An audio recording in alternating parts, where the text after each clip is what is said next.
OBC Morcha Khammam జిల్లా ఆత్మీయ సమ్మేళనానికి విచ్చేసిన మన ఓబీసీ మోర్చా నాయకులందరికీ, ఈ జిల్లా అధ్యక్షులు గల్లా సత్యనారాయణ గారికి, మనకి ఏకైక కార్పొరేటర్ మొట్టమొదటిగా ఖమ్మం జిల్లాలో కమలంపు గుర్తు మీద ఆయన గెలిచి ఒకే ఒక కార్పొరేటర్గా ఖమ్మం జిల్లాలో నిలిచిన దొంగల సత్యనారాయణ గారికి, ఓబీసీ మోర్చా రాష్ట్ర నాయకులందరికీ, జిల్లా నాయకులందరికీ, వివిధ గ్రామాల నుంచి విచ్చేసిన బీసీ ఆత్మీయులందరికీ ఈరోజు మనం ఇక్కడ ఓబీసీ మోర్చా సమ్మేళనంలో మనందరం ఒక చోటకి చేరడం జరిగింది. ఇది ప్రత్యేకంగా 13వ తారీఖు, ఈ నెల 13వ తారీఖు జరిగే ఎన్నికలకు సంబంధించి మనందరం ఇక్కడ ఈ సమ్మేళనం జరుపుకుంటా ఉన్నాం.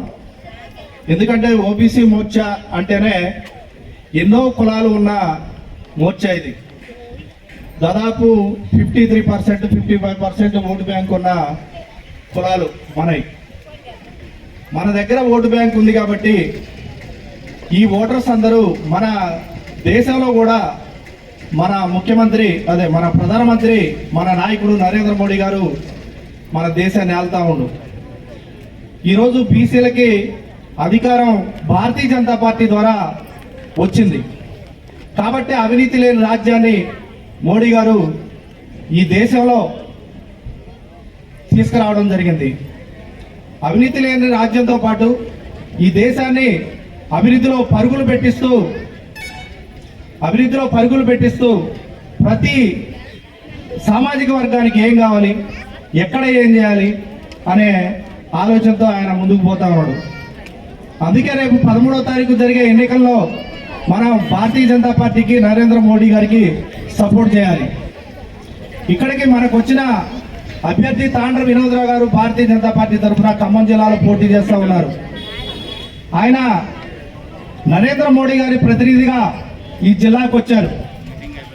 వచ్చిన రోజు నుంచి ఈ రోజు వరకు కూడా ఆయన అలుపెరగకుండా వివిధ మండలాల్లో, మన ఉమ్మడి ఖమ్మం జిల్లాలో కూడా ఆయన పర్యటనలో వచ్చిన దగ్గర నుంచి ఈ రోజు వరకు కూడా అలుపెరగకుండా ప్రయాణం చేస్తూ ఓటర్స్ అందరినీ కలుస్తూ ఆయన కలివిడిగా తిరిగి ఓటును అభ్యర్థించడం జరుగుతుంది. ఈరోజు ఖమ్మం జిల్లాలో కూడా కంపల్సరిగా కమలపు గుర్తుకు ఓటు వేయాల్సిన అవసరం మనందరికీ ఉంది. ఎందుకంటే అవినీతి లేని రాజ్యాన్ని మోడీ గారు ఇక్కడ మన దేశంలో స్థాపించారు. తెలంగాణలో అధికారంలోకి మనం రాబోతా ఉన్నాం. దాదాపు 10 నుంచి 12 సీట్లు మనం తెలంగాణ పార్లమెంట్ సీట్లు గెలవబోతా ఉన్నాం. ఇందులో మన ఖమ్మం నుంచి మన తాండ్ర వినోద్రావు గారు ఉండాలనేదే మన బలమైన కోరిక. తాండ్ర వినోద్రావు గారు నీతికి, నిజాయితీకి మారుపేరైన వ్యక్తి. ఎందుకంటే ఆయన ఇప్పుడు 13వ తారీఖు ఎన్నికలైతే గత 2 నెలలు 3 నెలల నుంచే ఆయన ఈ జిల్లాలో పరిచయం కావడం జరిగింది. రామలల్ల ప్రతిష్ట కంటే ముందే వినోద్రావు గారు ప్రతి రామాలయం దగ్గర, ప్రతి ఊళ్ళో ఆయన ఫ్లెక్సీల మీద ఆయన పరిచయం అయ్యారు. ఎమ్మడే ఎన్నికల కోడ్ రాగానే సార్ అభ్యర్థిగా ప్రచారం అయ్యారు. ఈరోజు పార్లమెంట్ అభ్యర్థిగా పార్లమెంటు లోక్సభలోకి అడుగుపెట్టడానికి ఆయన రెడీగా ఉన్నారు. మన ద్వారా ఆయనకి అసలు కమలం పువ్వు గుర్తుకి ఓటు మనం వేసే క్రమంలో మోడీ గారు చేసిన అభివృద్ధి ఒకసారి మనం చూసుకుంటే, దేశం మొత్తం కూడా మహిళలందరూ ఇబ్బంది పడుతున్నారని చెప్పి స్వచ్ఛ భారత్ కార్యక్రమాన్ని తీసుకొచ్చిండు.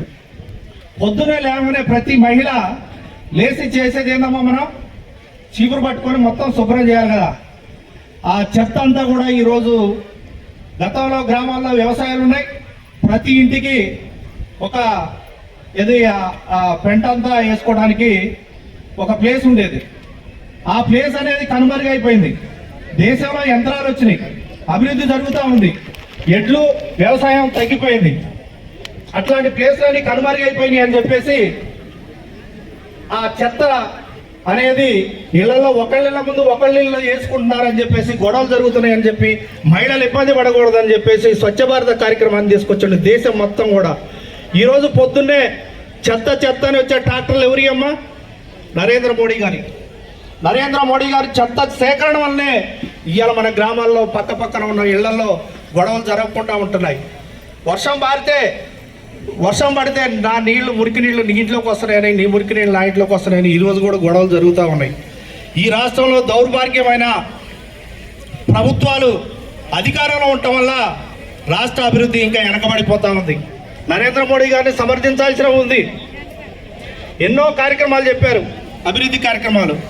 ఈరోజు జాతీయ రహదారులు చూస్తే, జాతీయ రహదారులు మనం హైదరాబాద్ వెళ్ళాలంటే గతంలో 6 గంటలు పట్టేది.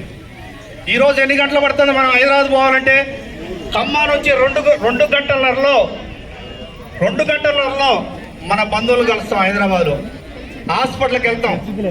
మన ప్రాణాపాయ స్థితిలో ఉన్న పేషెంట్ని బతికించుకోగలుగుతాం. 2 గంటలలో 6 గంటలది 2 గంటలు నరక చేసుకొచ్చాడు. ఎవరు తీసుకొచ్చారు? అది నరేంద్ర మోడీ గారు తీసుకొచ్చారు. ఆయన గొప్పతనం ఈ దేశంలో పరిపాలన అంటే. నీతికి నిజాయితీకి మారుపేరు. ఎవరినైనా ఈ జిల్లాలో ఉన్న నాయకులు కానీ, ఈ దేశంలో ఉన్న నాయకులు కానీ ఆయన మీద ఒక మచ్చ చూపించే పరిస్థితి లేదు. ఈరోజు గ్యాస్ కనెక్షన్లు అందరూ కూడా ఈరోజు ఇప్పటికీ లేనివాడు కూడా తెల్ల రేషన్ కార్డు ఉంటే ఎలక్షన్ అయిపోయిన తర్వాత మీరు అప్లై చేసుకుంటే మీకు ఉచిత గ్యాస్ కనెక్షన్ వస్తుంది. మర్చిపోకండమ్మా మీరు. ఇప్పటికి కూడా ఎవరికైనా రాకపోతే ఎలక్షన్స్ అయిపోయిన తర్వాత మన బీజేపీ నాయకులు ప్రతి గ్రామంలో ఉన్నారు.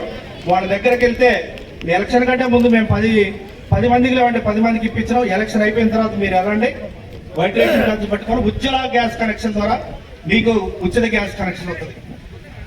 ఈ విధంగా ఆయన వందే భారత్ రైళ్లు గంటకి 50-60 స్పీడ్తో పోయే రైళ్లు ఉంటే మన మోడీ గారు వచ్చిన తర్వాత భారత్ మాతాకి నరేంద్ర మోడీ గారి నాయకత్వం, కమలంపు గుర్తుకే